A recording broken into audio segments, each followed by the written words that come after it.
provincia dormida que sueña con vivir de día, pero que no puede despertar.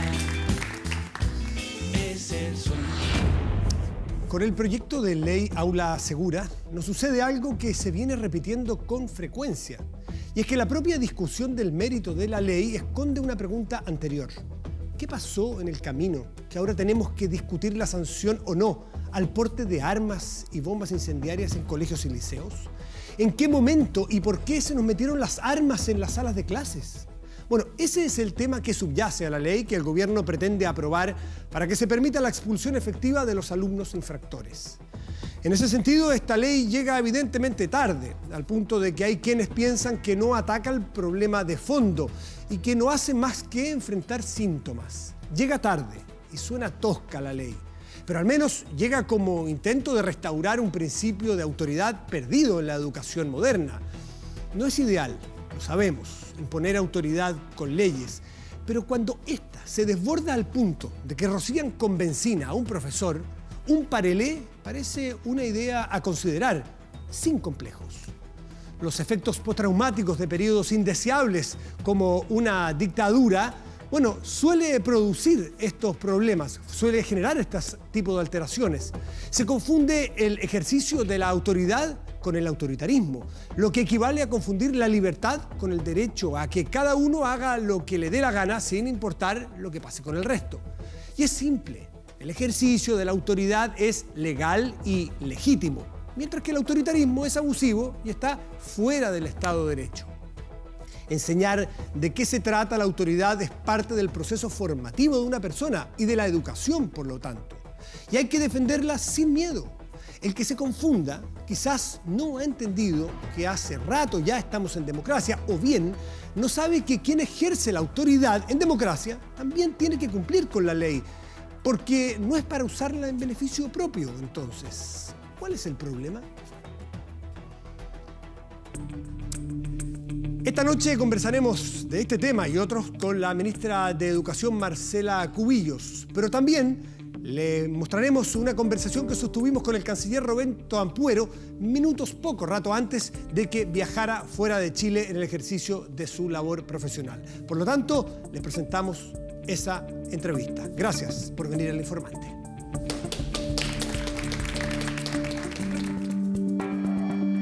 El Tratado de Paz y Amistad de 1904 no garantiza ni paz ni amistad. Morales ha sido el principal obstáculo para poder tener una relación constructiva con Bolivia. Un día acusa a Chile de querer derrocarlo como gobierno y al día siguiente pide abrir una nueva era de paz. La historia, el derecho, la justicia, la verdad y la razón están con la causa boliviana. Chile no tiene temas limítrofes pendientes con Bolivia. El presidente Morales está preparando el terreno para un fallo que no le dará lo que le prometió a su pueblo para ir a La Haya. El retorno de Bolivia al mar no solo es posible, sino es inevitable.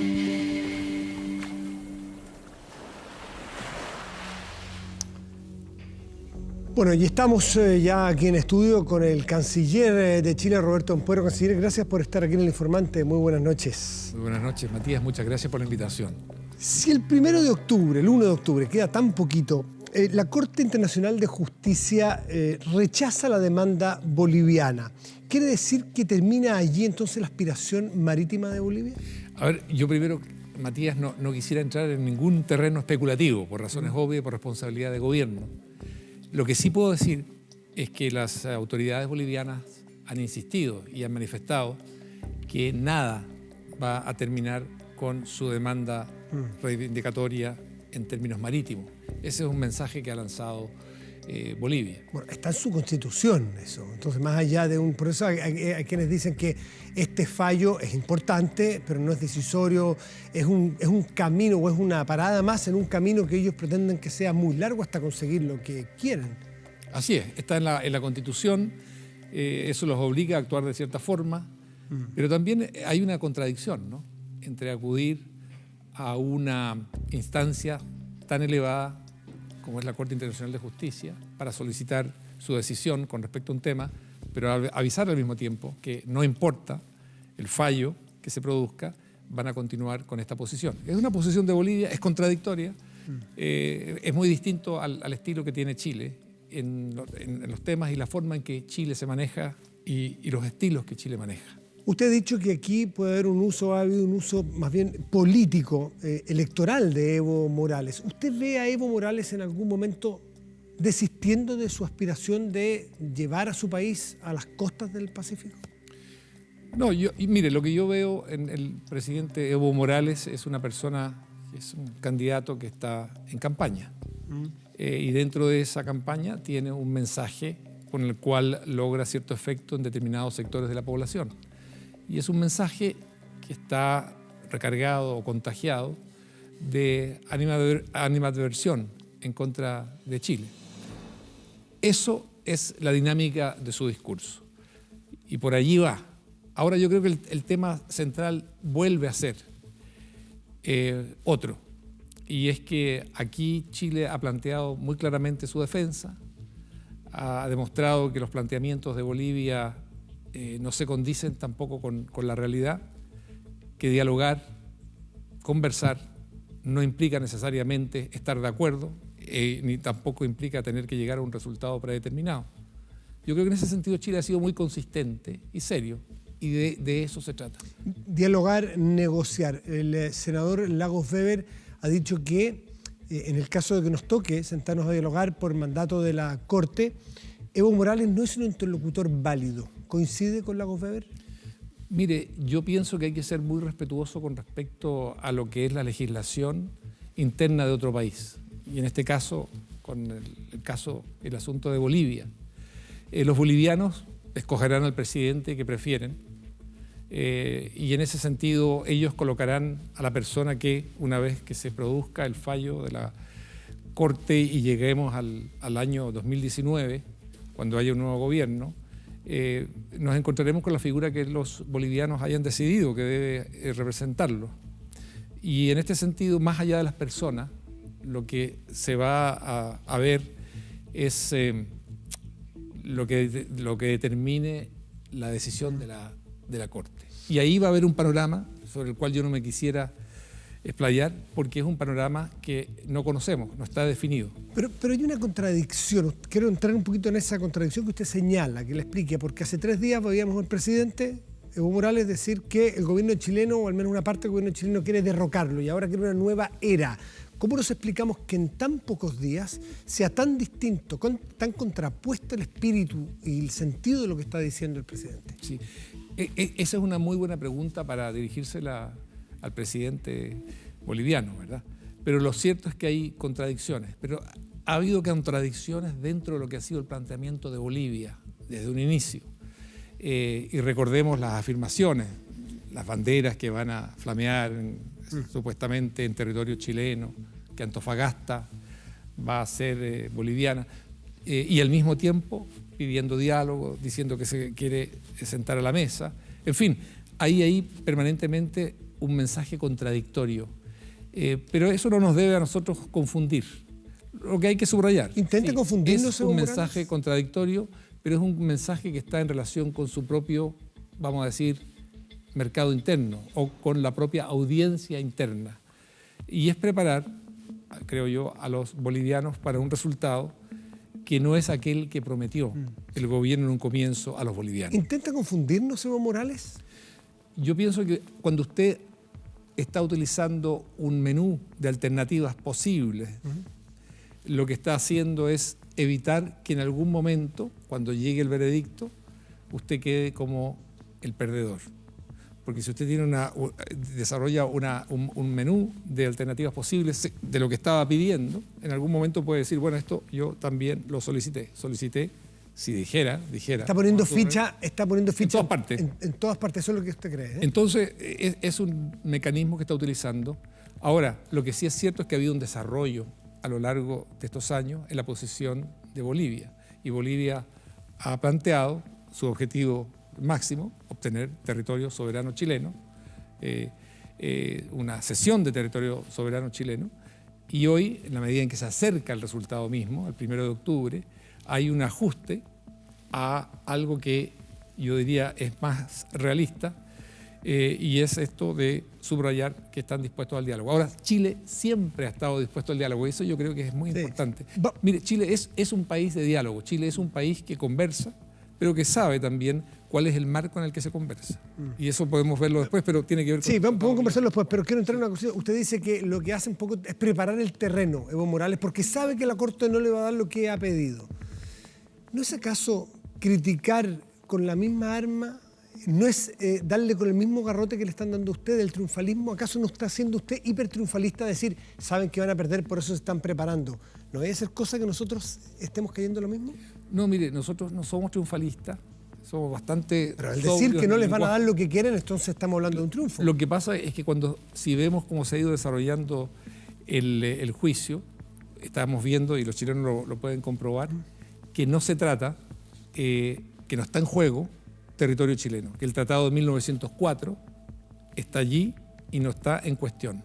Y para Chile es muy claro, y es muy importante para la opinión también, y para los jueces y para la opinión pública mundial, que el Tratado de 1904 establece a perpetuidad lo que son las fronteras entre los dos países y también las obligaciones que tiene Chile de garantizar, ¿verdad?, el libre tránsito comercial de Bolivia. Eso está allí y eso, digamos, no puede tocarse.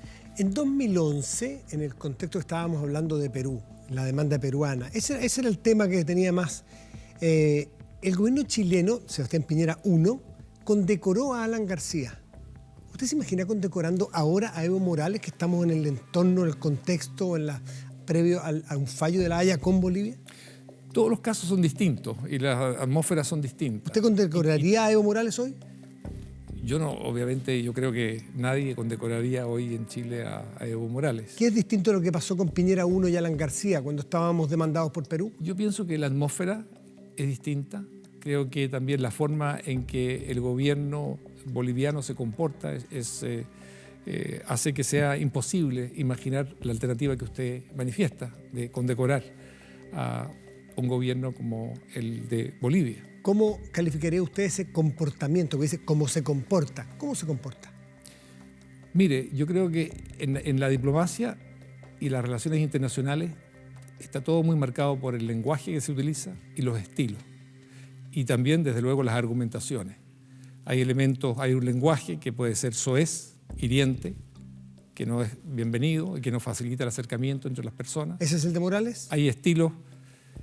A ver, si usted está manifestando, como lo ha manifestado Bolivia, que Antofagasta va a ser boliviana y usted va a hacer flamear las banderas de ese país en nuestra costa, obviamente eso no es un mensaje amistoso. Ese es un mensaje hiriente, que es provocador también y que busca el efecto dentro del país del cual emana ese mensaje. Y por lo tanto eso dificulta las cosas. Mire, cuando dos países quieren conversar, no se trata solamente de que haya temas pendientes o que haya temas que se quieran abordar o que haya temas del futuro que se quieran abordar. Lo que primero se necesita es que se cree una atmósfera de confianza, de entendimiento, de disposición. Y eso pasa por el respeto, pasa por el lenguaje, pasa por los estilos y las señales que uno le lanza al otro. Una sola cosa. Sí, bueno. Yo creo que el ex canciller Fernando Guaracuni lo dijo muy bien en una declaración, una vez ya que ya no era canciller, hace muy poco, Sí. y dijo, usted no puede pedirle algo a quien está golpeando. Y él creo que lo manifestó de forma muy, muy gráfica. El que Evo Morales haya dicho hace pocos días que el gobierno, parte del gobierno chileno, lo quiere derrocar, ¿le parece una declaración folclórica o grave? Mire, uno pudiera interpretarla de dos formas. Ahora, ¿qué es lo importante allí? Lo importante es que es delicado que alguien diga, además, en realidad si usted lo cita, tendría que decir lo siguiente. Él dice, sabemos. O sea, no es que suponemos, sabemos que, ¿verdad?, hay una acusación. Una parte del gobierno chileno lo quiere derrocar. Esa es una afirmación muy grave, muy delicada, porque derrocar está vinculado con violencia, está vinculado con vidas humanas, está vinculado con libertades. Y en ese sentido es un despropósito si Evo Morales está apuntando en algún momento hacia el futuro y buenas relaciones con Chile, son cosas que obviamente son obstáculos para un acercamiento. Sí, ahí estaba recién el Twitter, a ver si nuestro director lo vuelve a poner. Sabemos que un sector del gobierno chileno tiene dos objetivos: derrocar a Evo y dividir al pueblo boliviano. ¿Chile va a hacer algo con esta acusación? Ahora hay Naciones Unidas, hay plenario de Naciones Unidas, después está la semana en la Corte allá en La Haya. ¿Chile va a tomar estos argumentos y los va a exponer ante alguien o Chile se lo va a guardar? Mire, el estilo nuestro es sobrio, es de sobriedad. Ahora, ¿qué pasa? Pero a veces, perdón el chilenismo, a veces somos pavos, o Bueno, nos acusan de ser un poquito pavos más que sobrios. Pero mire, hemos estado hablando todo el tiempo sobre el presidente Evo Morales. Precisamente él, con este tipo de declaraciones, lo que busca es hacer que se hable sobre él, porque es un candidato que está en campaña. Y yo, claro, le estoy siguiendo el tema a usted porque usted lo plantea, pero creo que usted, claro, el efecto que él busca es precisamente esto, que nosotros estemos hablando de él, de su persona, porque necesita proyectarse dentro de Bolivia. Eso es un poquitito peyorativo con Evo Morales, porque usted dice no hay que descalificar, es un poquito descalificatorio de su parte, me parece, decir, bueno, él es un candidato, lo está utilizando y él no tiene el nivel de estadista que tienen nuestros presidentes al tratar este tema. ¿Hay algo de peyorativo ahí? A ver, no, porque yo lo que estoy poniendo el acento es en los estilos. Y hay estilos que son propiamente de estadistas y propiamente de personas que quieren buscar las mejores relaciones con los otros países, o si hay diferencias, mantener el respeto por las instituciones del otro país, por las personas del otro país, por los ciudadanos de ese otro país. Y nosotros creo que somos muy cuidadosos. Nosotros tenemos la instrucción del presidente de la República de ser también, en el marco de todas las diferencias que hay, respetuoso del pueblo boliviano, de sus instituciones y también de sus figuras que los representan. Saquemos un segundito de Evo Morales para hablar del fondo del asunto, porque tenemos mediano, o sea, Bolivia va a estar ahí, Chile va a estar acá, pese a que el DP se guste, que le guste por mucho tiempo, tenemos que intentar en largo plazo llevarnos bien, tener acuerdos. Usted dice, vamos a dialogar. ¿Cuál sería, en el contexto del 1 de octubre, pase lo que pase con el fallo, cuál sería el drama de que Chile perdiera, entre comillas? Si nos dijera la Corte, siéntense a dialogar. Si el propio presidente Piñera en 2011 tuvo un enviado secreto, al menos a 2 conversaciones con un enviado de Evo Morales, es decir, Piñera y Evo Morales ya intentaron negociar. ¿Cuál sería el drama que tuviéramos que sentarnos de nuevo? Mire, primero yo insisto mucho, no me quiero poner en ninguna situación hipotética. Y usted, al mencionar esto, estamos entrando en una situación hipotética. Yo menciono un hecho real, está archivado en la Cancillería. No, eso sí, eso es pasado. La pasado. Tercera hizo esta investigación De y acuerdo. lo... Ese es un tema que ya está, ocurrió. ¿Serían Pero los mismos términos? mirándolo hacia el futuro, usted, al mencionarlo hacia el futuro, usted está hablando de un hecho hipotético en el cual yo no quisiera entrar. ¿Por qué? Yo le quiero explicar. Entendemos que es un debate nacional absolutamente legítimo entre columnistas, periodistas, políticos, expertos en los asuntos internacionales. Y ellos pueden hacer esto, el ejercicio, que es plenamente legítimo, insisto, de imaginar ciertos escenarios. Ahora, y plantearlo públicamente. Ahora, nosotros como un gobierno responsable preferimos hacer lo que estamos haciendo, esperar con tranquilidad la lectura del fallo. ¿Estamos en condiciones de que el presidente Piñera intente extender nuevamente un puente con Evo Morales en negociaciones del tipo de las que tuvieron el enviado Walker y el enviado Bunster de Bolivia y Chile en 2011? Mire, yo le voy a insistir en lo que no quiero entrar en terreno hipotético, pero yo le voy a responder de otra forma y usted lo va a entender seguramente. Mire, Chile es un país que tiene 26 tratados de libre comercio. Llegamos prácticamente a más del 85, casi 90% del PIB mundial. Somos un país que está integrado al mundo. Somos un país, por lo tanto, que dialoga, negocia, establece relaciones, está en todo el planeta. Por lo tanto, está, por decirlo así, dentro de su ADN. Esto de negociar, de conversar, de buscar las ventajas, ver cómo se converge en algunos intereses en conjunto. Eso es lo que marca a Chile. Es un país que está abierto al mundo. Desde esa perspectiva, yo le puedo responder que la filosofía de Chile es una que está marcada por la apertura, el diálogo, la integración. Y otra cosa más, para llegar a América Latina. El que le planteo yo es un diálogo, fuera del contexto de La Haya. ¿Estamos en condiciones, en 3 meses más, cuando pase este vendaval que La Haya, sentarse a conversar un emisario de Piñera y un emisario de Morales en Mendoza, como fue en 2011? Por eso yo le decía la importancia de los estilos, del lenguaje y de los gestos que se realicen. porque usted va creando condiciones para un diálogo a posteriori. Pero no me refiero a este caso en particular de Bolivia, me refiero en general. Cuando los países están buscando algún tipo de acercamiento, pesa el lenguaje, el estilo, la forma, los mensajes que se lanzan. Pero usted también puede hacer lo contrario. Usted puede equivocar el camino y ser un protagonista, digamos, que hiere con quien sí, yo lo entiendo eso. Entonces está echando a perder las posibilidades. Vamos a suponer que dimos la vuelta a la página de este episodio, que puede ser con heridas, con palabras altisonantes. Pasamos y vamos a suponer vamos a estar en 6 meses más, en otro plano. Y ni siquiera, para que usted no me conteste que no quiere hipotetizar, no le voy a plantear ni siquiera el resultado del 1 de octubre. ¿Está Chile en condiciones de volver a ofrecer, por ejemplo, un espacio sin soberanía, un enclave a Bolivia dentro del territorio chileno, cerca del mar? Mire, ese es un tema... El presidente Piñera ya lo habría ofrecido informalmente en 2011. Pero eso es pasado. Mire, en la vida, pero también en la política internacional, hay momentos en que se abren ciertas ventanas de oportunidades y otros momentos en que no se abren. Y que se abran o no se abran depende de los protagonistas, que en un momento están dispuestos a obtener ciertos resultados. ¿Descarta que se puede abrir esa misma ventana o ya pasó la vieja? Yo en la política y en la diplomacia no descarto nada. Todo es posible, pero implica esfuerzo. Esfuerzo y buenas intenciones, buena fe, gestos, lenguaje. Pero estamos anticipándonos a algo que no conocemos, que es el 1 de octubre. Canciller, ¿qué puede ofrecer Chile para este vecino ad eternum que tenemos? A algunos les gustará más, a otros les gustará menos. ¿Qué ofrece Chile? Mire, yo sé que es muy frustrante para usted que yo no me quiera salir del hipotético, pero yo le voy a decir, porque le voy a responder en términos... Yo me olvidé que existe la Haya, yo me olvidé por un rato, sin ni 1 de octubre, ni Haya, ni nada, no existe la Haya para mí. Bien. ¿Qué le ofrece Chile a su vecino, con el cual no nos llevamos bien?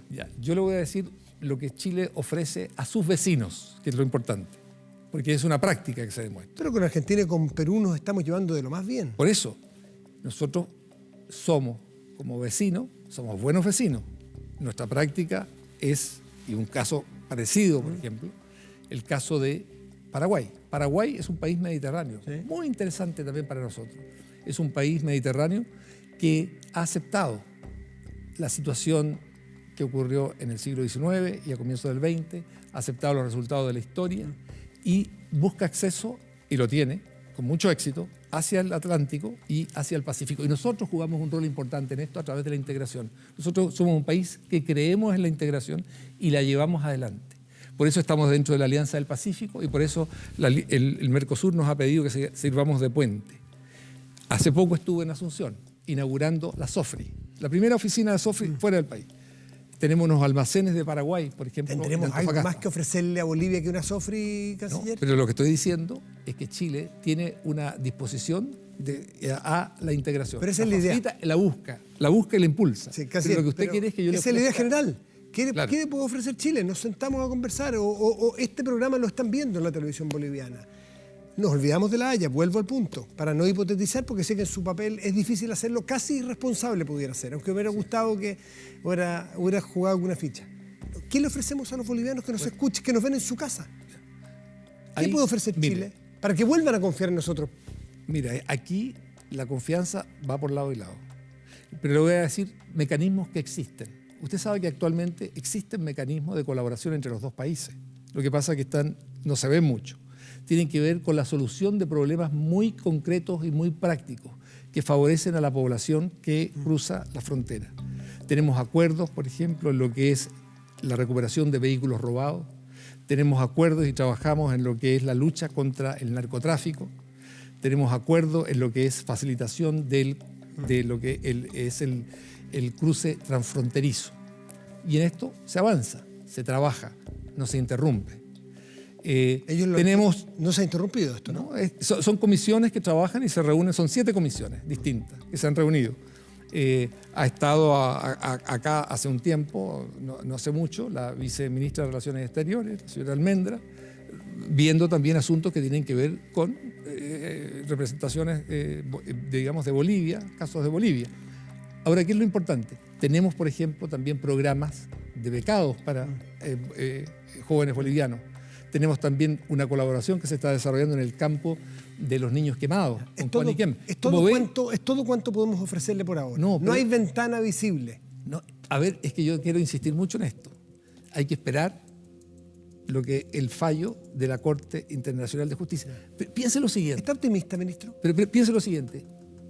A uno como país lo han demandado.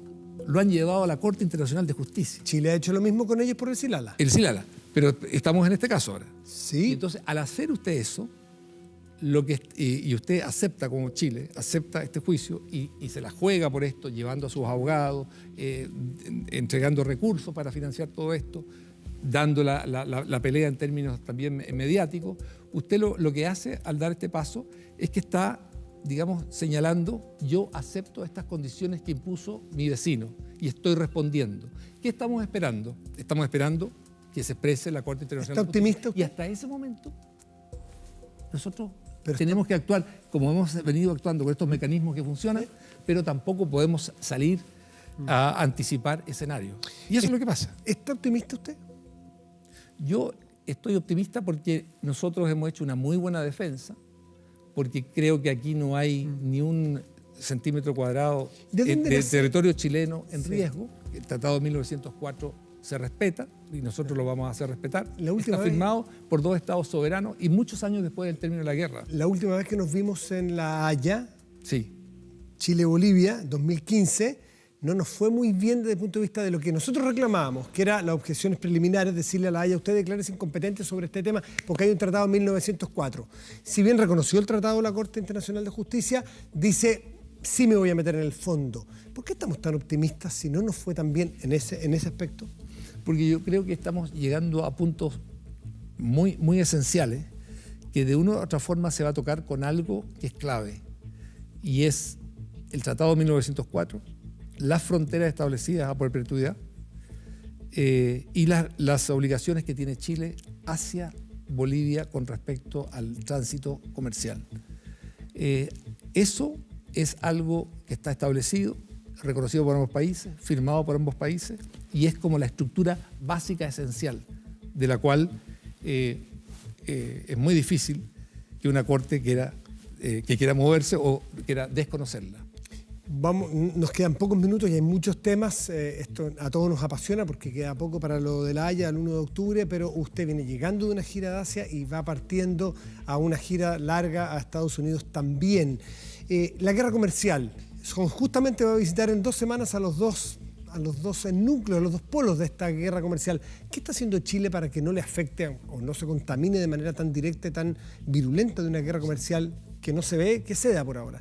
Bueno, primero me alegra mucho que toquemos otro tema, porque Chile no es un país obsesionado con un tema. Chile se toma muy en serio, ¿verdad?, lo que es el caso y la demanda boliviana, pero Chile tiene una política exterior que se desarrolla en muchos rieles, por muchos carriles, y estamos muy orgullosos de eso. Y por eso que tenemos, creo yo, tantos tratados de libre comercio y también estamos en misiones de paz en el mundo, tenemos presencia en el mundo, en organizaciones multilaterales. Entonces, con respecto a lo que viene ahora, nosotros estamos muy activos en relación con estas tensiones que están creando en el ámbito comercial internacional. Y nosotros partimos de nuestros intereses como país. Gran parte de lo que han sido los éxitos de Chile en su integración al mundo, en su modernización y también en la lucha contra la pobreza, y esto sin idealizar nada del país, pero reconociendo sus logros de los últimos decenios, se debe a que Chile ha sabido aprovechar y se ha identificado con el libre comercio y los mercados abiertos. Eso es Chile. Pero ahora se va a juntar con Trump, el presidente Piñera, quien ha sido todo lo contrario. Bueno, pero por eso esto es importante. Esa es la posición de Chile. Y esto no es una posición que es teórica, sino que es una posición que surge de una experiencia práctica de Chile. ¿Y qué hacemos nosotros? Nosotros lo que hacemos es recurrimos al multilateralismo. Es decir, nos unimos a aquellos países que tienen una sensibilidad parecida a la nuestra, aunamos fuerza y proyectamos esa posición. Tenemos una excelente relación con Estados Unidos, compartimos muchos valores con Estados Unidos, tenemos un aliado interno. Pero tenemos un presidente como Trump que no cree en esta cooperación, multilateralismo ni integración comercial, aunque pensábamos distinto de él hace un tiempo. El presidente Trump tiene su proyecto y por eso fue escogido por el pueblo norteamericano, ¿verdad?, para llevar a cabo este proyecto, esta visión que tiene que ver con algunos principios que a nosotros no nos gustan. Nosotros creemos y defendemos el libre comercio. Ahora, con los amigos se habla también de las diferencias. Con los amigos no siempre se coincide en todos los aspectos. Ahora, Chile lo que hace es plantear esto desde su experiencia particular, aunado a otros países. Por eso el multilateralismo es tan importante. Y buscamos plataformas comunes y cosas que hacemos. Estamos monitoreando la situación intensamente a través de nuestra embajada, a través de nuestras 58 oficinas de ProChile, a través de expertos en los asuntos y conversando con países que coinciden con nosotros. Yo acabo de estar en Hanoi participando en el Foro Económico Mundial, que estaba bajo el paraguas de ASEAN, y allí conversando con diversos gobiernos que también están preocupados por estas voces proteccionistas. Y a Chile esto le inquieta, ¿por qué? Porque el proteccionismo se sabe dónde comienza y cuando comienza no se sabe en qué puede terminar. ¿Y a Chile le inquieta un personaje que se llama Jair Bolsonaro?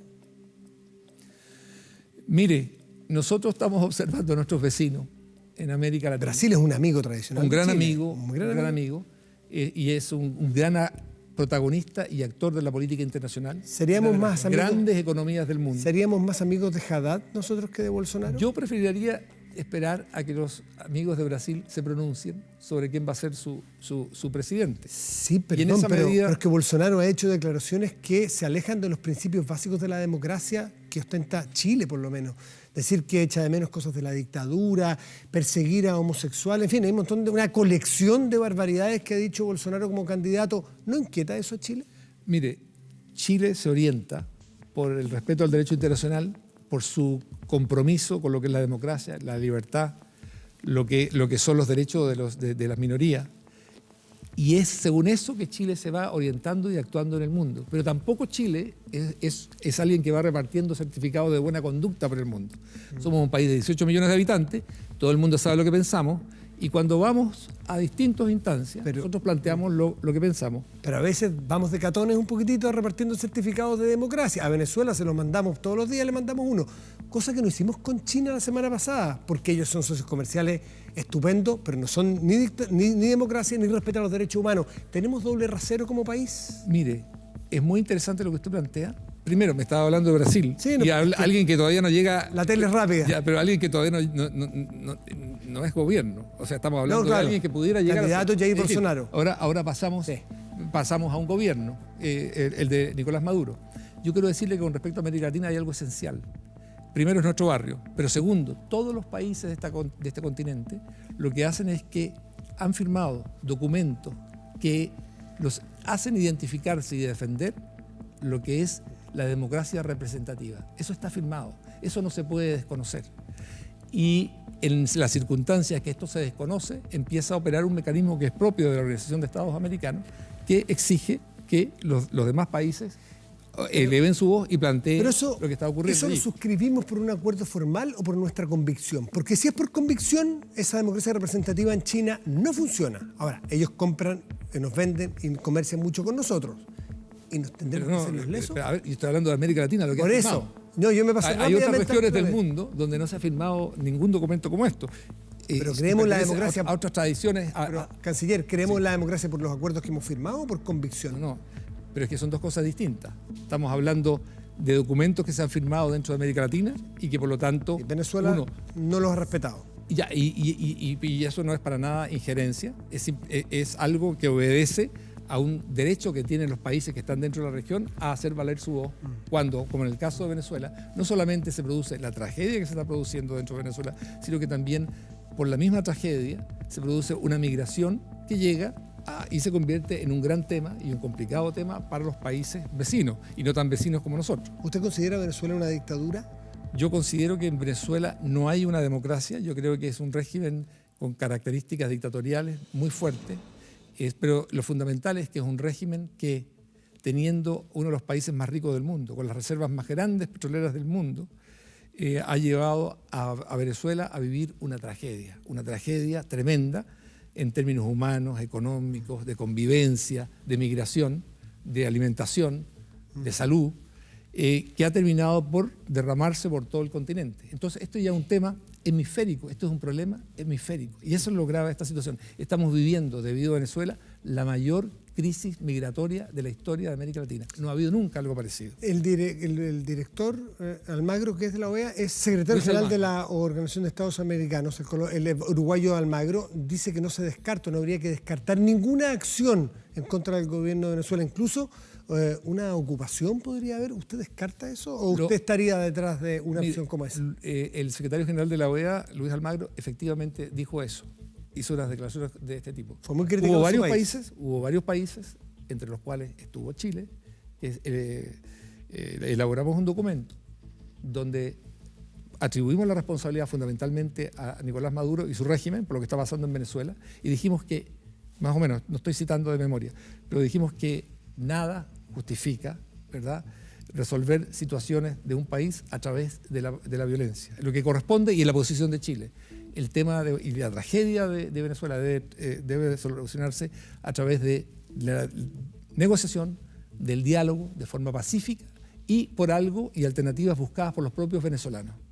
Y con el apoyo de la comunidad internacional, porque lo va a necesitar, porque la situación es muy dramática. Esa es la posición de Chile. Y así trabajamos nosotros, y así también nos coordinamos con otros países que piensan como nosotros y hacemos este tipo de declaraciones. A todos los cancilleres que he entrevistado en los últimos años, que no son pocos, me ha tocado esta misma pregunta, y para todos ha sido súper incómoda. Lo de China, que hoy hay que volver sobre ello, porque ahí parece que el mundo entero hace vista gorda de los principios democráticos, porque es requete contra sabido que no hay democracia allí. Son muy ricos, son muy poderosos, pero no son demócratas. Xi Jinping no está abierto a tener muchas elecciones de aquí en adelante. El mundo, para no cargarle la mata a Chile ni menos a usted, ¿el mundo tiene una mirada de doble rasero con China por ser quien es? Mire, lo que yo pienso que ocurre con respecto a Chile es que, y quiero que lo sepa, Chile da a conocer su voz y su opinión en los niveles y en los lugares pertinentes. Es decir, Chile tiene otras instancias de diálogo donde manifiesta su voz, y hay momentos y lugares donde se lo hace de la forma en que Chile lo considera adecuado. Y también, obviamente, Chile tiene sus intereses muy particulares en algunos rincones del mundo y debe velar por ello. Esta es una política de Estado. Entonces, eso es lo que hay que mantener, un equilibrio. Yo hablo de un pragmatismo con valores. Pero esa es la realidad del mundo. ¿Qué echa de menos del novelista Roberto Ampuero? Ahora está en el mundo real, pero ya... Este es el mundo real. Este es el mundo apasionante. Es una responsabilidad inmensa que me dio el presidente Sebastián Piñera, un gran privilegio, un gran honor. No hay tiempo para pensar novelas. No echa de menos a Cayetano Brulé, no echa de menos a su novela, no echa ganas de fantasear, pedir permiso para ser novelista un día. A veces uno quisiera hacer eso, pero también la historia que a uno le toca vivir, uno piensa que a lo mejor de alguna u otra forma algún día se va a convertir en alguna novela. Porque la novela y la realidad política están interconectadas, pero son también... Es tremendo esto de representar a su país, fíjese. No, me imagino. Es una cosa... bueno, hace poco en Beijing, o hace poco en Hanoi, hace poco en Tokio, representar a Chile, ir a Hiroshima. Estuve en Hiroshima y estuve presentando los respetos en nombre de Chile, nuestro país, nuestro gobierno, con las víctimas. Estuvo en agosto, que es el mes donde cayeron las bombas. Exactamente. Y entonces, ¿le ha tocado firmar libros, novelas? Porque ya hablamos mucho de relaciones internacionales. ¿Le ha tocado firmar libros como canciller? En China me ha tocado, y ahora en Japón, en China, me tocó firmar libros en chino, en mandarín y en japonés. ¿Está escribiendo algo en sus horas de espera, en su jet lag, en las horas de avión, que no son pocas? A veces. ¿Está escribiendo? Hago apuntes. No me da para novela, porque el novelista necesita una rutina y saber que al día siguiente, cuando se levante, yo siempre me levantaba a las 6 de la mañana para escribir novela. Uno tiene que saber que al día siguiente se va a levantar con calma, con tranquilidad, a escribir esa novela, que lo está esperando. Uno se prepara su café, pone su música y empieza a escribir. Eso como canciller no es posible, porque en Cancillería y como diplomático representando a Chile, con todo el equipo de Cancillería, los temas van cambiando muy rápidamente, necesitan reacciones rápidas, pero al mismo tiempo hay que ser capaz de mantener la mirada a mediano y a largo plazo. El día a día se lo puede comer a uno. Y la mirada de largo plazo, estratégica, es importante para Chile. El momento más difícil desde que asumió la Cancillería, que era tan ajeno a su labor profesional y de toda la vida, digamos, ha sido el momento del Museo de la Memoria, que fue haber querido borrar esas frases que escribió en ese libro. No, el momento más difícil es realmente el momento en que me di cuenta que yo tengo una extraordinaria relación con mi señora, de mucha comunicación, de mucho hablar, de mucho conversar. Y esa etapa se quedó atrás mientras yo sea canciller, porque hay poco tiempo para estar con su señora, para estar con su cónyuge, para poder viajar juntos. Ya no es posible viajar juntos, ya no es posible las largas conversaciones. Se va uno y... Eso es lo más difícil en el ámbito de lo personal, guardarse el tiempo hay personal algo más y difícil familiar. que lo personal. Pero sí. porque no me compete, todavía no hacemos farándula aquí en el Informante Sí, para pero meternos yo no en la vida creo de las que personas. las relaciones de amor sean farándula. Yo creo No, que en la vida de las amor son personas, muy la serio. vida personal, soy Sí. muy respetuoso de la vida de las personas. Broma lo de la farándula. Sí, sí. Pero en la vida profesional, lo que nos compete como hombre público, como defensor de o representante nuestro en el mundo, el momento más difícil ha sido cuando se enfrentó a ese libro que a lo mejor es, o le pregunto más directamente, esas líneas las quisiera borrar si pudiera del diálogo de conversos con Mauricio Rojas. No, mire, yo creo que hay una cosa que está muy clara. Yo he escrito cerca de 20 libros y el país entero y fuera de Chile se conoce mi visión de lo que son dictaduras de izquierda y derecha que he vivido, además. Y está allí plasmado a través de mis ensayos, de mis entrevistas, de mis conversaciones y de mis libros. Y el presidente de la República, en un momento, dio este tema por cerrado para el gobierno y yo, como canciller, no tengo nada más que agregar a esa palabra del presidente. En sus memorias entonces sabremos cuántas ganas tuvo de borrar esas líneas, de tratar como trató el tema del Museo de la Memoria. Está cerrado, lo entiendo, no vamos a seguir insistiendo, así que esperaremos las memorias, a lo mejor con Cayetano Brulé y Roberto Ampuero interactuando entre novela y realidad. Es una buena idea. Roberto Ampuero, canciller de Chile, muchísimas gracias por estar aquí en El Informante. Muchas gracias. Muy buenas noches. Muy buenas Que noches. muy bien. Gracias. Bueno, quedan muy pocos días, crece la tensión, naturalmente, es el 1 de octubre, donde sabremos la realidad, si Chile tiene o no que sentarse a dialogar con Bolivia. No se sabe para qué sentarse necesariamente, se ha dicho claramente que no es con un resultado conocido esa negociación, en el caso de que la Corte, insisto, obligue a Chile a hacerlo. Pero hemos hablado del aula segura, ¿no? ¿No es así? La última semana escuché hablar de eso. Claro, vimos overoles blancos, vimos bombas molotov en colegios, vimos profesores o directores rociados con combustible. Eso no es propio de un colegio. El gobierno del presidente Piñera entonces firmó un proyecto de ley para pasar este proyecto justamente al Congreso. El aula segura. Una de las protagonistas fue su ministra de Educación.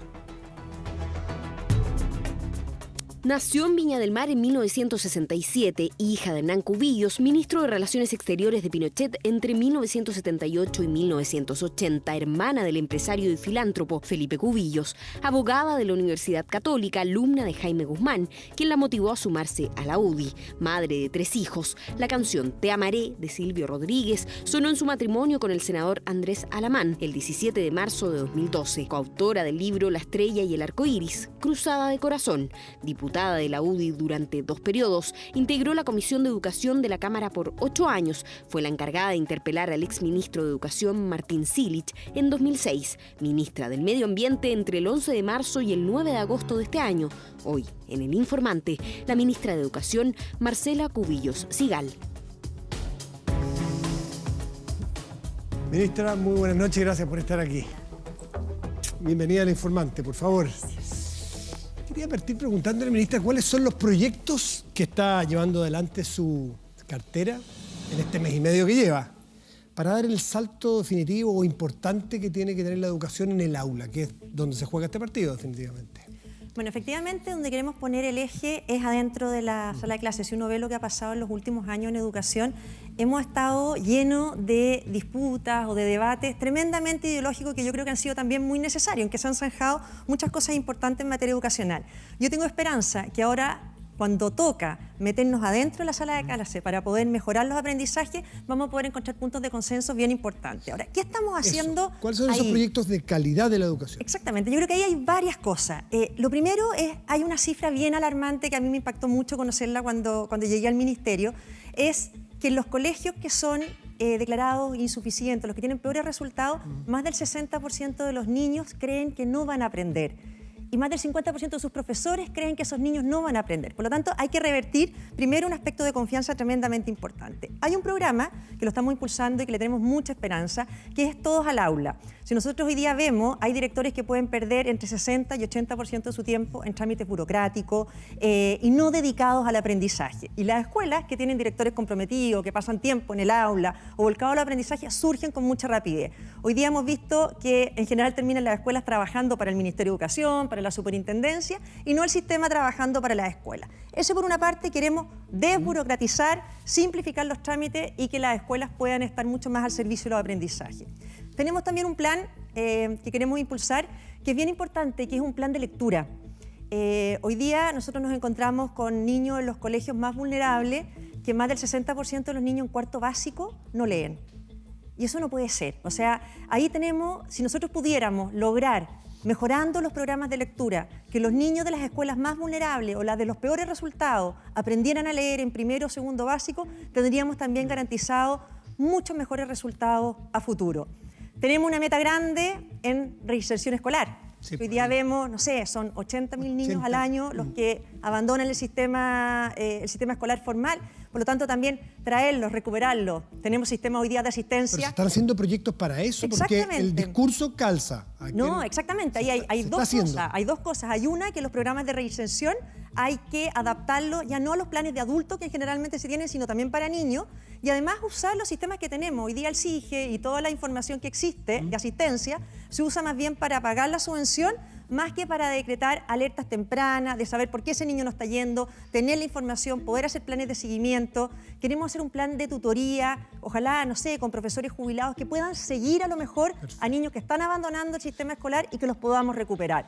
Usted está desde el 10 de agosto, si no me equivoco, en el Ministerio, por un mes y medio aproximadamente. ¿Cuáles han sido las prioridades? Porque uno no puede abarcar todos los proyectos de la educación de Chile en el siglo XXI en un mes y medio. Aquí, con que se levante y va camino al Ministerio, ¿cuáles son los 2-3 temas prioritarios a los cuales he dedicado más tiempo?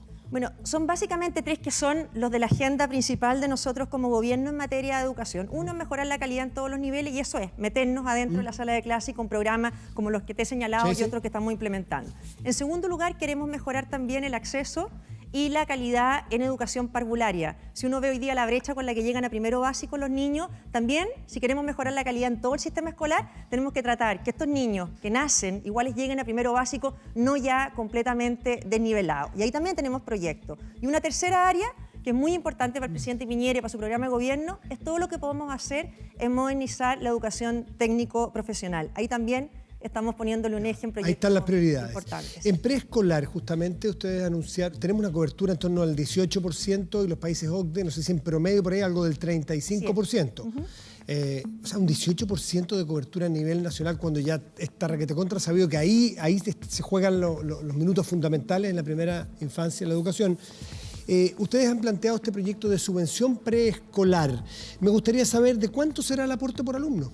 Bueno, eso está en elaboración. ¿Cuál es la idea? Porque... Sí, eso está en elaboración. Ahora, lo que se apunta con esto es, por una parte, aumentar la cobertura. Como tú dices, o sea, en niños menores de 3 años hay un 18% de cobertura. Y además hay mucha diferencia entre los aportes que se entregan hoy día entre los distintos sistemas. Heredamos este programa de jardines Meta, donde hay 150 jardines que están en construcción y que están parados, que se fueron a instalar o los instalaron donde no había ni siquiera necesidad de demanda por ellos. Por lo tanto, la subvención lo que hace es que se puedan instalar los colegios o ampliar los niveles. Hoy día estamos hablando de colegios a lo mejor que tienen una educación escolar y que puedan ampliar sus niveles a preescolar, y por lo tanto, donde hay demanda, donde hay necesidad de hacerlo. Nosotros apuntamos a ir paulatinamente apuntando a una subvención que garantice calidad y que mejore la cobertura. Ese proyecto está en elaboración en este minuto con DIPRES, así que no voy a adelantar los puntos, lo que estamos, pero obviamente va a ser parecido a lo que recibe un colegio por subvención por un niño de octavo básico o tercero medio. Hoy día, claro, no, hoy día es más cara la educación parvular si tú la quieres hacer de calidad. Pero la subvención sí, va a ser más plata que la que recibe. Mayor. Hoy día la subvención que tú tienes a nivel escolar es de 73.000 pesos, si le agregas las subvenciones preferencial, llega a 120. Claro. La educación parvularia hoy día está recibiendo por niños, es más que eso, es más caro, pero ahí estamos viendo de qué manera vamos apuntando. Se puede hacer de 2 maneras esto, o hacer una cosa gradual de ir apuntando hacia la subvención ideal, o hacer como se hizo con prekinder y kinder, que partas con lo que es el monto ideal de subvención y lo hagas por cupo. Lo importante es el objetivo. Queremos aumentar la cobertura en educación preescolar, y hay una cosa muy importante. Hoy día no se puede saber quién lo hace bien, regular o mal en educación preescolar, en educación parvularia, porque no hay estándares, la agencia no está adaptada para la educación parvularia, no hay información, por lo tanto estamos trabajando también en crear esos estándares que nos permitan medir calidad, que se mide muy distinto que en el resto del sistema escolar. Ya, esto va a ser subsidio a la demanda, es decir, va a haber cada colegio que atienda a un niño va a recibir la subvención por cada niño. Este subsidio a la demanda, este voucher ha sido muy criticado. ¿Va a pasar la ley considerando ese elemento?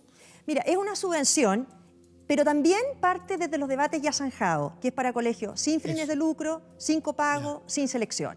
¿Te fijas? Eso Mantenemos las tres cosas que son las que ya se zanjaron democráticamente y creemos que es una buena manera de ampliar la cobertura a colegios que quieran ampliarse esos niveles. Ahora, esto, solo aumentar cobertura, si no avanzamos en lo que te estoy tratando de explicar de que podamos poner estándares para poder medir la calidad de una educación parvular, a mí me parece increíble. Yo no tenía idea, llegar al Ministerio de Educación y enterarme que no hay información, ni de qué niños, de cuántos jardines, de cómo se está educando a nivel parvulario. Yo creo que es una tarea pendiente que no hemos... Y para cerrar este tema, subsidio preescolar para públicos y privados. Esto apunta a los jardines BTS, que son estos vías de transferencia de fondos, y a particulares que se quieran sumar o que quieran ampliar sus niveles. Pero que no tengan copago ni... Pero no la Junji, claro, no. Y Junji y Integra siguen con el mismo sistema que tienen hoy día, que es de... Perfecto. Nos vamos a pegar un salto a la educación ya a los adultos, a la educación superior. ¿En qué va el proyecto del CAE o para reemplazar al CAE? Bueno, ese proyecto del sistema de financiamiento que nosotros tenemos solidario, estamos en la primera etapa, en la Comisión de Educación del Senado, que se han hecho las audiencias públicas. Yo asumí en el Ministerio, todavía están audiencias públicas, y mañana debiera terminar o quedar 1 o 2 sesiones de audiencias públicas para la primera parte del debate. Para nosotros es un proyecto de primera prioridad. La Ley de Educación Superior estableció que el CAE tenía que ser reemplazado por otro sistema de crédito, y el sistema de crédito que nosotros apuntamos es un sistema que deja a la banca fuera, por lo tanto lo administra el Estado. Es un crédito que además los alumnos no pagan mientras estudian, nunca se cobra más del 10%, a los 15 años, exactamente, y a los 15 años se condona. Y además, creo que nos permite hacer algo muy importante, es un crédito que permite a los que están los deudores morosos hoy día... Eso le preguntan, los que no alcanzan, ¿tiene efecto retroactivo esta ley? Los deudores del CAE hoy día, estén morosos o no, se van a poder traspasar a este sistema de financiamiento. En todas las condiciones, en los plazos, en los montos, en las tasas, todo. En las mismas condiciones, y por eso para nosotros es tan importante avanzar en esto, porque mientras más nos demoremos en sacar este proyecto de crédito, los alumnos hoy día tienen que seguir con el único sistema que existe, que es el CAE. Ahora, el proyecto es bien importante decir que es un complemento a la gratuidad. Hoy día hay muchos alumnos que no tienen acceso a la gratuidad o la pierden. La pierden porque la gratuidad te cubre solo lo que dura tu carrera. Sí. Y si después te demora, hoy día la tasa de titularte oportunamente creo que es como del 30%, la mayoría se demora más. Esa gente no tiene gratuidad. Por lo tanto, tenemos que llegar rápido con un sistema de crédito mejor que el actual. Pero usted cuenta que el CAE originalmente, que tenía defectos que todos lo han reconocido, por algo se está corrigiendo, ¿tuvo valor en su momento? Porque el presidente Lagos estuvo sentado aquí hace un par de semanas y dijo, ¿qué habría sido de estos jóvenes si no hubiese existido el CAE? Mira, yo he visto la pelea que se ha producido y lo que ha dicho también el expresidente Lagos y exministro, que es un patrón bastante en algunos temas en la nueva mayoría o en la concertación, decir no, estaba bien diseñado, se implementó mal, o lo diseñamos bien pensado, pero después la implementación ocurrió. Cuando hoy día uno ve la cantidad de jóvenes que están morosos o la cantidad de problemas que existe para poder pagar esos créditos, obviamente que algo no ha funcionado bien, ¿cierto? No se trataba simplemente de aumentar las posibilidades que estudiaran, pero que terminaran con una tremenda carga hoy día de deuda como la que tienen. Nosotros estamos preocupados de hacernos cargo del problema, y hacernos cargo del problema es inventar un sistema de crédito mejor que el... ¿Tuvo valor en su momento para cobertura, que es lo que estábamos hablando recién, para preescolar? Muchos le asignan ese valor de cobertura en la educación superior justamente al CAE, a ese CAE tan vilipendiado, tan atacado hoy día y que se está intentando corregir. El valor yo creo que no se puede medir solo en cuanto a cobertura. Yo creo que es válido existir, los que existan sistemas de crédito. Por algo estamos inventando un sistema de crédito, porque no todo lo cubre la gratuidad, pero ese sistema de crédito tiene que tener determinadas condiciones que permitan que el joven, no sé, aumente su oportunidad y que no termine ahogado como ha terminado en muchos casos hoy día por el Ahora, FAE. este es el cuarto gobierno después del presidente Lagos. 2 de la presidenta Bachelet, 2 del presidente Piñera, y este tema sigue sin resolverse. Por lo tanto, si era tan evidente lo malo que era, hubiese tenido intentos. Yo sé que hubo proyectos en el primer gobierno de Sebastián Piñera. Y se bajaron las tasas de interés, o sea, se corrigieron muchas cosas que se pudieron corregir. Sí, pero hubo intentos en este proyecto actual, es de las últimas semanas de la presidenta Bachelet. Es decir, todos se dieron cuenta, pero el caso es que el presidente Lagos gobernó hasta el 2006, estamos en 2018, si no me equivoco, y sigue los ex CAE pagando las tasas enormes. Bueno, y ojalá este proyecto salga rápido, porque hoy día también las críticas que nos hacen a veces la oposición es que poco menos que el crédito o el sistema que estamos planteando es demasiado conveniente, entonces podría competir con la gratuidad. ¿Cómo va a ser razonable una crítica como esa? Nosotros hemos tratado como gobierno de proponer el mejor sistema de crédito posible para que venga a complementar la gratuidad, es decir, para aquellos alumnos que no tienen acceso a la gratuidad o para aquellos que por demorarse más la pierden. Y ese crédito tiene que tener las mejores condiciones posibles y nosotros esperamos poderlo aprobar luego. Viene a complementar la gratuidad. Si de usted dependiera, ¿debiera reemplazar a la gratuidad? No, nosotros hemos sido súper claros. No, si usted dependiera, yo sé que este gobierno... Es lo mismo, o sea, es lo mismo que si yo de mí dependiera o cuál es mi opinión. La gratuidad existe, la gratuidad llegó para quedarse y aún más. Nosotros tenemos un proyecto de gratuidad para la educación técnica profesional, en la cual también queremos avanzar. El presidente lo planteó en la campaña y tenemos un proyecto iniciado en ese tema, también de tramitación en el Senado, que es aumentar la gratuidad para el 7º decil a los alumnos que siguen carreras técnico-profesional. Y por lo tanto, nosotros no solamente hemos dicho que vamos a mantener la gratuidad como se aprobó, sino también la estamos ampliando, pero en la línea de lo que para el programa de gobierno del presidente es importante, que es en materia de educación técnica. O sea, la gratuidad para usted y para la derecha no solamente es un tema de disciplina democrática, de lo que existe se respeta, una ley, sino que creen en la gratuidad. Lo hemos dicho siempre, ¿No cree? la gratuidad se zanjó, Ahora cree la se derecha. instaló y nosotros estamos Es otro tema, pero Es que es usted lo mismo, porque no es lo cuando mismo. cuando uno llega como ministro, yo creo que aquí no queremos cometer el error que yo misma te estaba diciendo de los anteriores ministros, de los anteriores gobiernos, de empezar a distinguir entre si se diseñó o se implementó. Nosotros vamos a aplicar las reformas que se aprobaron, y son varias. Pero eso es disciplina democrática. No. Es aplicarla, es disciplina, es respeto también a Es la respeto democracia. a lo que existe, Es respeto, por pero eso. ¿qué disciplina? Es respeto de Pero es debates que se convicción. zanjaron. La palabra, usted que es política desde hace muchos años, la palabra convicción en política es fundamental. ¿Tienen convicción de las ventajas de la gratuidad? Es que hay dos cosas que son importantes si uno es política. A ver. Las convicciones y también el respeto cuando hay debates que se zanjan democráticamente. sí. Y una tercera- Nosotros las vamos a implementar, Ya. pero con una salvedad. Yo no quiero que nosotros digamos después, no, esto estaba mal diseñado, lo implementamos mal. Nosotros queremos implementarlas cuidando la calidad y corrigiendo los problemas que surgen al momento de implementarlas también. Ya, y hay una tercera, que es saber responder a preguntas difíciles cuando uno es ministro. También es importante. Bueno, la ley Aula Segura es lo que nos convoca la última semana. No creo, y ni nadie en su sano juicio me parece que pueda creer que la educación de futuro pase por esta ley. Pero esta ley, ¿por qué es tan necesaria en este momento? Yo creo que es un fuerte respaldo a la educación pública primero. Cuando si uno piensa en lo que pasa en los colegios particulares pagados... ¿Puedo hacer una interrupción? Ya que estábamos en las convicciones, ¿la derecha ahora cree también en el valor de la educación pública? Yo siempre he creído en la educación pública y creo como ministra que tengo que dedicarme especialmente a mejorar la educación pública, que es donde están yendo muchos de nuestros niños muy vulnerables. ¿Es una de sus metas? Es una meta. ¿Sería una meta que un nieto suyo fuera a una educación, que se educara en la educación pública sin ninguna... Bueno, porque con no conozco mucho- ni un político. Con mucho orgullo, mi ¿Sí? hermano Felipe, que fue ¿Sí? anunciado en la presentación, estuvo algunos años en la Escuela Naval y cuando salió de la Escuela Naval no fue a terminar su educación en el colegio particular en Cariastado y lo fue a terminar al Instituto Nacional.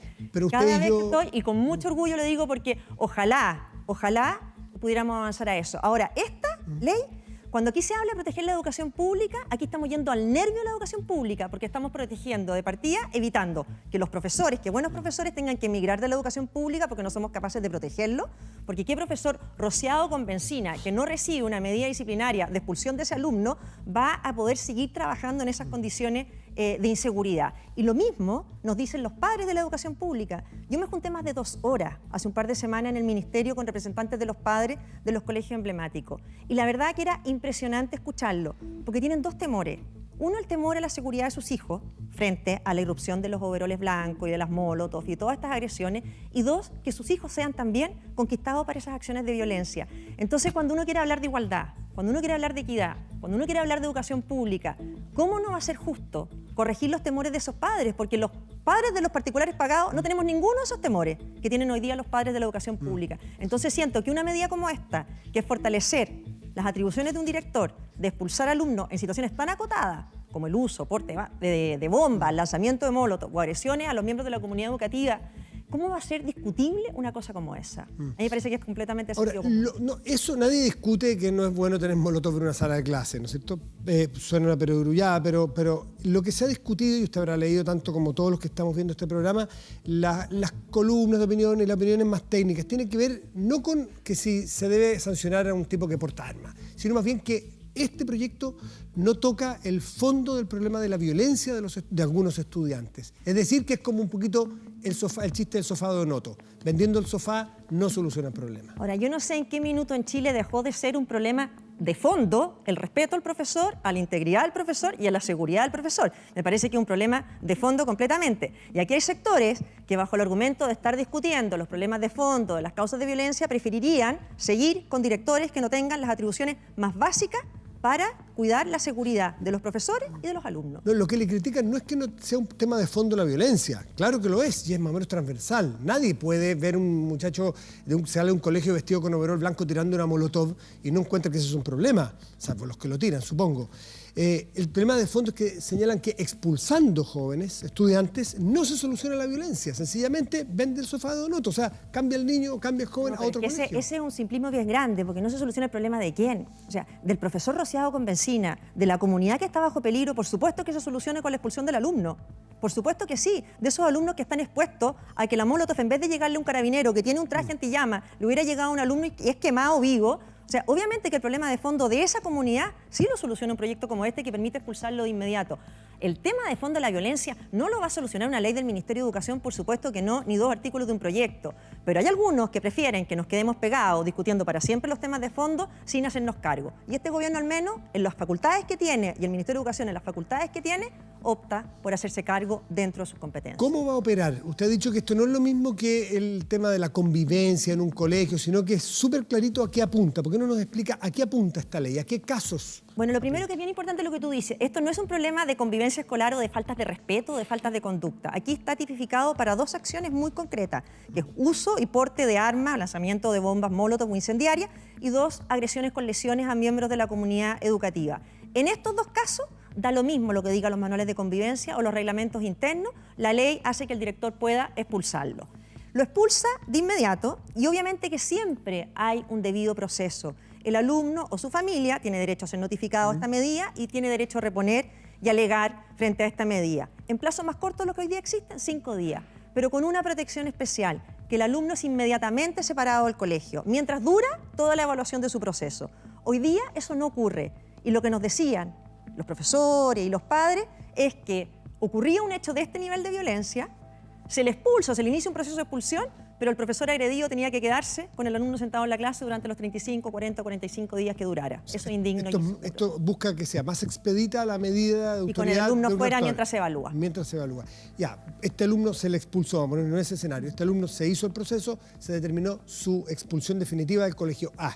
Se va al colegio B. Y el colegio B no va a querer recibir un muchacho que fue echado por esa causa, seamos honestos. No, nadie quiere recibirlo porque es un problema, va a tener un problema, salvo que llegue acompañado de tales circunstancias que este muchacho le asegure un cambio en el comportamiento. ¿Cómo lo van a garantizar? Aquí hay varias cosas. Hoy día un colegio público que tiene vacante con todas las leyes de inclusión y las leyes que se han aprobado está obligado a aceptarlo. Eso de partida no puede seleccionar ni discriminar. Por lo tanto, aquí el esfuerzo que se va a hacer con un alumno expulsado es desde la Seremía de Educación, y ha ocurrido ya con los primeros expulsados del liceo de aplicación, se le ofrece a los padres y se les explica dónde hay vacantes y colegios dispuestos a asumirlo. ¿Qué queremos nosotros como ministerio? Que los colegios donde se vayan reúnan determinados requisitos. Número 1, que tengan mejores niveles de convivencia escolar que sus pares, por así decirlo. Y número 2, que existan esos colegios, estos programas de dupla psicosocial, que haya un trabajador social y un psicólogo. Ahora, para que haya mayor apoyo. Pero también tenemos que tener claro que cualquier apoyo que quiera dar el colegio pasa en niños que son menores de edad por los padres. Por lo tanto, el debate de fondo que hay que tener acá es también qué hace un padre que encuentra en la pieza de su hijo o un overol blanco o parafina, o padres que no se han enterado. Aquí nos ha ocurrido que el alcalde Felipe Alessandri nos contaba que cuando se llamaba a un padre y le decía, tu hijo está en esto, no tenía ni idea. Por lo tanto, ahí también hay un debate, porque nosotros como Seremía de Educación podemos relocalizar a un alumno, ofrecerle todas las ayudas que le puede ofrecer el colegio, pero si los padres no quieren que ese niño siga un tratamiento o si los padres no quieren y comprometerse en ese procedimiento, va a ser todo mucho más difícil. Y el colegio igual está obligado por la ley de inclusión a recibir a ese niño. Si ese niño se opone porque estima que lo que ha hecho está impecable, lo va a seguir haciendo, está convencido, no quiere ayuda de ningún tipo porque dice, ¿cómo me van a ayudar si yo estoy bien? El colegio está obligado a recibir a ese muchacho ¿sabes qué que pasa? eventualmente puede y hoy día, producir... bueno, eso son parte de lo que estableció la ley de inclusión, que tú no puedes seleccionar. Piensa que están entrando entonces a los liceos de aplicación o a los liceos emblemáticos alumnos que no creen en esos proyectos educativos y que están dispuestos a destruir ese proyecto educativo. Porque eso es lo que estamos viendo hoy día. Un alumno que tiene una molotov adentro del liceo de aplicación en el Instituto Nacional y que entró a eso, ¿cómo no va a ser lógico que deje la vacante para una familia y a un niño que de verdad toda su vida ha querido llegar a un liceo emblemático o al Instituto Nacional? Ya, pero Ahora, el colegio que lo recibe, nosotros tenemos también... La diferencia es que cuando llegó a la aplicación, no quiero estigmatizar a la aplicación, pues esto puede pasar en cualquier parte. Cuando llega a ese colegio, el colegio no sabe que ese muchacho va a hacer eso después. Por lo tanto, es muy distinto al colegio que va a recibir a este sancionado por esa razón. Pero te quiero Entonces les va a decir a ustedes, ministra, si este muchacho cree que lo hizo estupendo, no lo meta a nuestro colegio porque la cultura estudiantil se va a echar a perder. Te cuento una experiencia concreta y práctica. Uno de los alumnos expulsados del liceo de aplicación. El viernes, hablando con la Seremi de Educación, que se les consiguió una escuela municipal en San Miguel. Se había inscrito uno de estos niños expulsados. Nosotros queríamos que el segundo no llegara al mismo colegio, porque también hay que tratar de separarlo. Claro, del colegio nos dijeron, por favor, confíen en nosotros. Tenemos los procesos, tenemos los apoyos para poder sacar a estos niños adelante. No todos los colegios tienen ese pero esa apoyo. es parte de la pega que hagamos. Vamos a tratar de hacerla lo mejor posible, para disminuir los mayores riesgos, para hacerlo lo mejor posible para sacar a esos niños. Pero lo primero lo que tenemos es terminar la impunidad que estamos viendo en estos hechos de violencia extrema. ¿Usted siente que se habla a veces con cierta liviandad o al pasar de la crisis de los emblemáticos? ¿Usted siente que eso es justo hablar así o no están en crisis ahora con esta experiencia que he tenido? A mí me parece, yo cuando escuché a estos padres, que de verdad, o sea, más de 2 horas en que en realidad yo estuve callada, los escuché a ellos hablar 2 horas, uno siente que las esperanzas que ellos tienen en esto y están preocupados por una parte de la violencia, pero están preocupados de cosas mucho más profundas. Están preocupados también de los profesores, de que no les falten profesores, porque ellos ven con pavor que al final, si no se va el alumno que la lanza la molotov, al que se va a terminar yendo es el profesor, porque no puede seguir haciendo clase ahí. Están preocupados de la falta de profesores, están preocupados de la falta de oportunidades, están preocupados de problemas de cómo compiten ellos con mayor igualdad con la PSU, con los colegios particulares pagados. Están preocupados de otras cosas y están preocupados de cosas muy prácticas. La cantidad de raciones de alimentos que se han perdido, por ejemplo, con todos estos disturbios. Entonces, cuando uno los escucha a ellos, son padres llenos de esperanza. Llenos de esperanza. Para mí fue tremendamente impactante escucharlo y por lo tanto también cuando uno dice que uno tiene un compromiso con la educación pública es porque cuando uno conoce a los padres que confían en la educación pública no puede sino comprometerse a 1000 por sacar adelante y hacer todo lo que uno pueda cada día.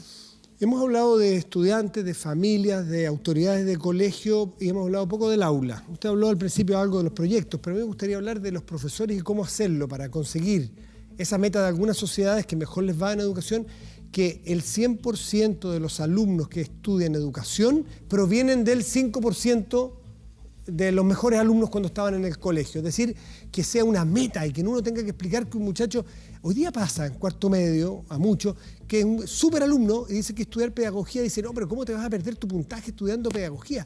¿Cómo vamos a girar eso? El darnos cuenta que tener un hijo que estudia pedagogía es un orgullo, como medicina, como leyes, como las tradicionales. ¿Cómo piensa cambiar eso? Bueno, yo creo que primero hay que hacer una fuerte campaña de valorización del rol del profesor. ¿Ya? O sea, nosotros todos sabemos y todos podemos recordar a algún profesor que nos cambió la vida. O sea, yo me acuerdo, acá creo que fue que el propio expresidente Lagos decía que Patricio Olguín había sido su profesor. Pues, en el Nacional, en el entonces uno dice, claro, uno tiene muchos profesores que le han cambiado la vida. Yo creo que tenemos que preguntarnos como sociedad también en qué minuto se le dejó de tener respeto al profesor. Ya. O sea, aquí hemos hablado de violencia, pero se le dejó de tener respeto mucho antes. Yo hoy día escuchaba al propio Francisco Vidal que contaba él lo que era para él hacer clase y lo que cuesta imponerse. O sea, cada uno que ha hecho clase puede contar experiencia de lo que hoy día cuesta. ¿Y qué plantea respecto? ¿Cómo valorizamos al profesor, que es esencial? Hoy día son héroes.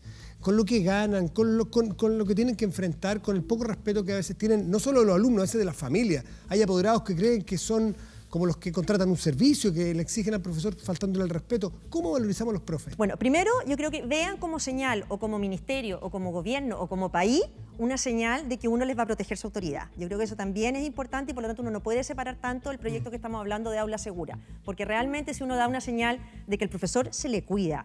Al mismo tiempo, el Colegio de Profesores a nosotros nos ha planteado una cosa que nosotros estamos dispuestos a analizar, que tienen otros países, las agresiones por parte de adultos a los profesores que tengan un nivel de agravante. El otro día nos mostraban profesores, reuniones con el Colegio de Profesores, apoderados que los han agredido violentamente. Entonces, eso tampoco puede pasar, porque aquí podemos hablar de niños y de alumnos que les pierden el respeto a profesores, pero también hay profesores que están expuestos a mucha falta de respeto por parte de los apoderados. Por lo tanto, y eso es en público y en privado. Exactamente. Entonces ahí nos plantearon y nosotros estamos dispuestos a analizarlo. Hay diputados, el diputado Venegas, que tiene un proyecto en esa materia de cómo hacer un agravante en el caso que sea una agresión al profesor. Entonces yo creo que la primera señal es que como país los vamos a cuidar, los vamos a respetar porque los vamos a valorar. El hecho de quitarle también los trámites burocráticos no es menor, porque eso hace que los profesores vuelvan a su sala de clase en la educación. y no estén 100% dedicados a rendiciones de cuentas, a informe de la superintendencia, que los tengamos volcados a donde tienen que estar volcados. Porque cuando uno dice, si hoy día en la escuela insuficiente o las escuelas con peores resultados, ya la mitad de los profesores cree que no va a poder sacar adelante a sus niños, es también muy frustrante. Ministra, ¿cuántas veces pensó cuando la llamó el presidente para ofrecerle este ministerio? La firme es que ¿por qué tomó este fierro caliente que se ha transformado en Ministerio de Educación? Porque esa es la verdad de la milanesa. Cada gobierno ha tenido 4 o 5 ministros de Educación. Esto es muy complejo. La verdad que no lo dudé. Me llamó... Pero por lealtad al presidente. No, me llamó, me lo pidió y si hubiera dudado, yo creo que me basta un solo día. A mí cuando me dicen, no, es que qué difícil y todo, basta un día... ¿Así? Dijo... No, pero basta un día de recorrer escuela, de conversar con los padres, de darte cuenta que la pega difícil no es la de uno.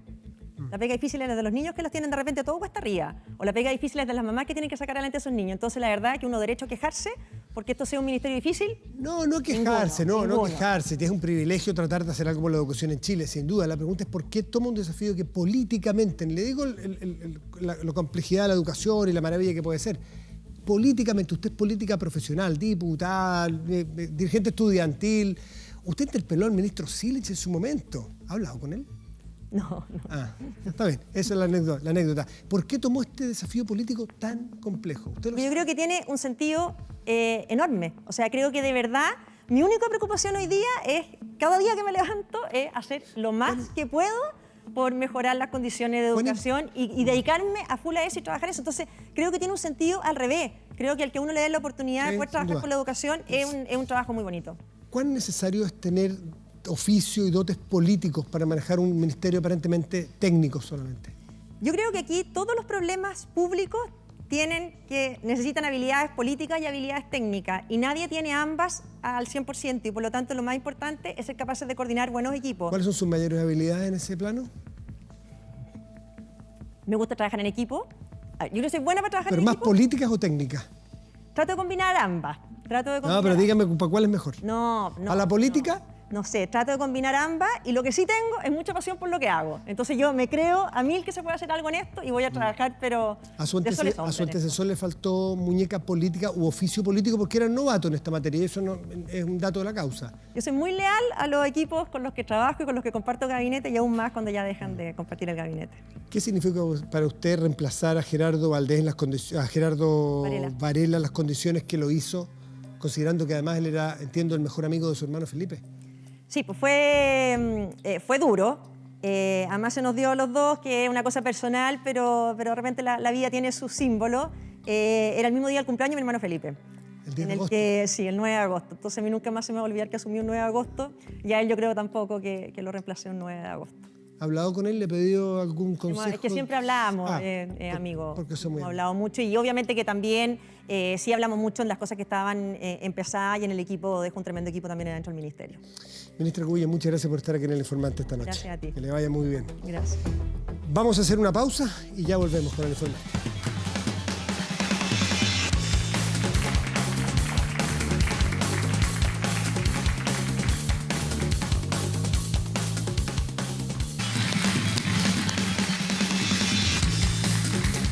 Ya estamos de vuelta en El Informante y la verdad que nos queremos despedir. Por eso los convocamos nuevamente para decirle muchas gracias por habernos acompañado en estas conversaciones con dos ministros de Estado de temas tan interesantes como la política internacional y la educación. Bueno, nos reencontraremos el próximo domingo con otro invitado y más temas de conversación del análisis de la contingencia. Muy buenas noches y gracias por venir. Chao. Ministra, buenas noches. ¿Qué le diría usted a las voces que han criticado Aula Segura para que pueda aprobarse el proyecto?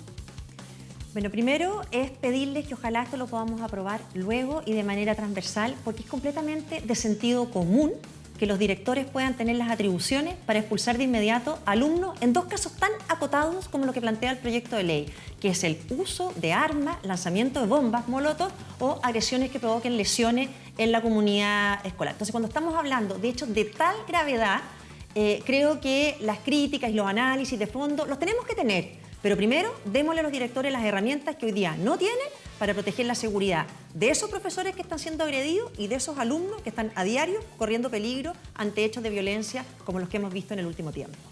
Muchas gracias.